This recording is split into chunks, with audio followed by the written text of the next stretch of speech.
Kenny here. All right, customer dropped off an MS180C, which means it has the easy start on it, the extra spring in it.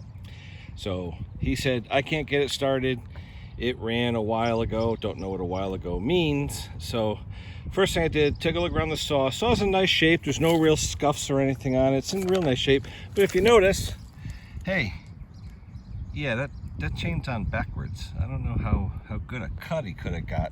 It doesn't look like he cut much with the chain on backwards because you don't see a bunch of stuff built up on the leading edges of those teeth. So maybe he just put it together and screwed up, couldn't get it to run. Anyway, the first thing I do is I look at the fuel, and anytime I see this bright blue stuff in there, looks like mouthwash. Yeah, I mean, they can't tell me what it is. They just say it's a fuel mix that they use. I don't know where they got it from, but I ignore that. I use my Stihl Ultra 40 to 1. That's what I use. All right, 40, 42 to 1, or roughly. Mid-grade gas, 89 octane, 89, 90 octane. And I mix it with about 40 to 1 with the Stihl Ultra. I know people complain about the Stihl Ultra. I like it. I've had good luck with it.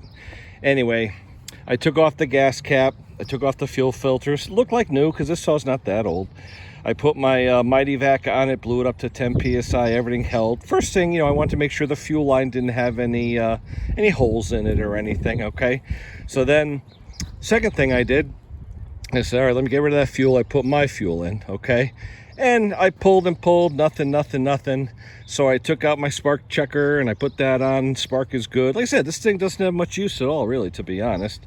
So I said, okay, so what are we taught to do when we have a saw, it won't start, been sitting or there's an issue?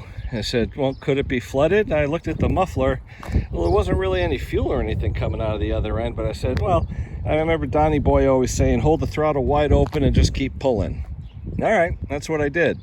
Held the throttle wide open with my right hand, started pulling with my left hand on the easy start, and lo and behold, after about maybe 6-7 pulls, she popped. Another pull or two, she ran, and yeah, that's the way she goes. So let me pull on her now real quick. Let me put it back in the run position. I'm going to pull on the easy start.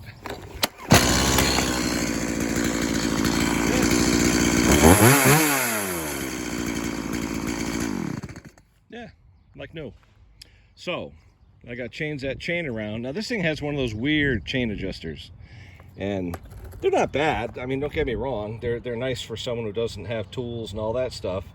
But people get confused sometimes because when you take these adjusters off, you have to put the chain back on the same way because they're one-sided adjusters the way they work.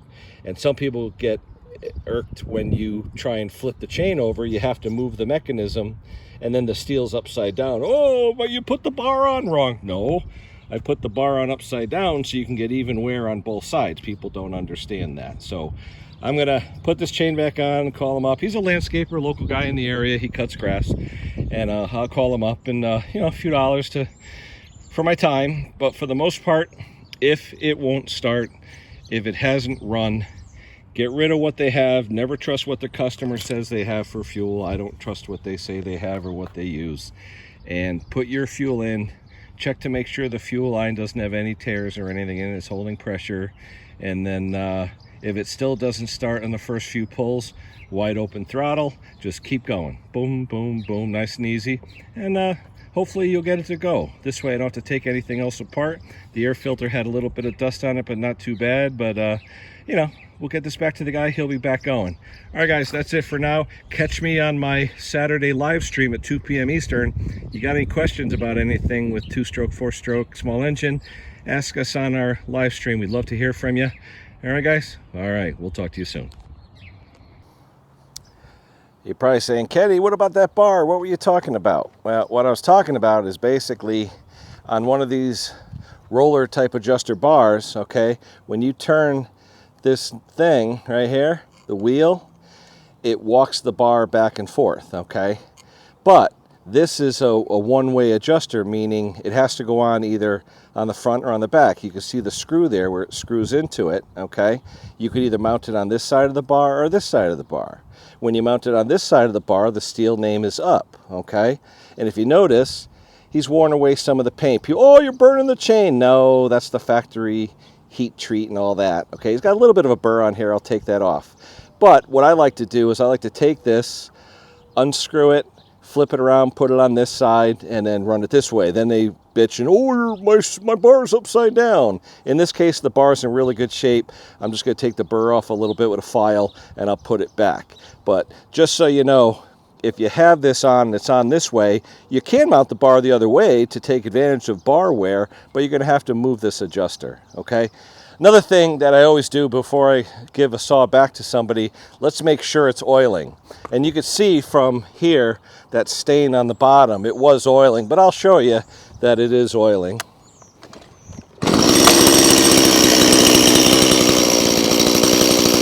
Yep. See it dripping? Dripping.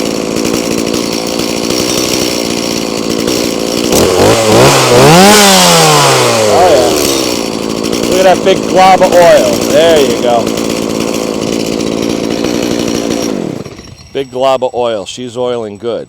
But even though she's oiling, meaning it's coming out of that hole, how do the holes in the bar look? Well, this hole in the bar here, where the oiler goes, it's not really a big hole. All right, some people enlarging that hole. What I do is I take a screwdriver, I clean out the bar groove, I blow everything out and make sure the oil can oil. Then I take the bar, when the chain's all assembled, I put it against something white or a piece of cardboard or something, and I make sure it's oiling. So let me slap this thing back together, clean it up, and we'll see if it's oiling. I'll be right back. Okay, if you look at the bar, it's meticulously clean. The hole for the oil to go in is all clean. Everything is cleaned. I blew it all out, so it should go on fine. It should oil fine. This sprocket's in great shape. All right, let's put the chain on the right way.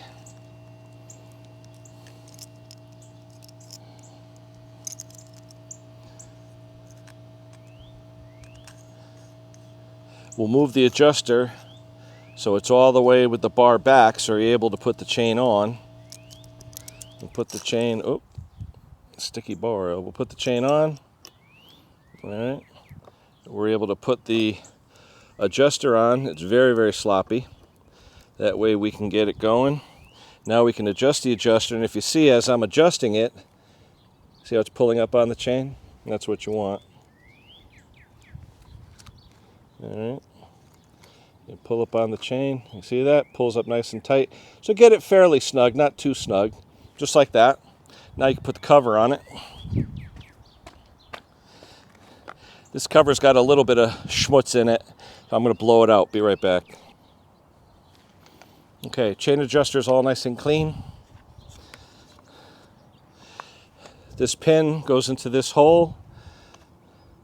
So right now I got the chain fairly loose. I've got to adjust it now because it doesn't really want to fit in the hole. Here's your adjuster. So I'll loosen it up a little bit. Tightening is going to the right, loosening is going to the left. So let me put that on there. Like that. Tighten her up a little bit, not too tight. Okay, a little bit. Now you'll see the adjuster. When you go to the right, that plus sign means you're adding tension to it. Always hold up the bar. Got a little bit of pull on there, a little snug. You should have a 1/4 inch and it should flex back. About a 1/4 inch, flex back. See, 1/4 inch, flex back. All right, I'll tighten it. I'm holding up on the bar. Good, tighten it. All right, again, 1/4 inch, pops right back. All right, nice and simple. Chain's in the right position. Now, let's get something white, piece of paper or something. We'll put it down and we'll see if it's oiling. Let me see if I got a piece of cardboard. All right, we got some nice white shop towel down there. We're gonna turn it on and we're gonna see if we can create the path of oil. All right.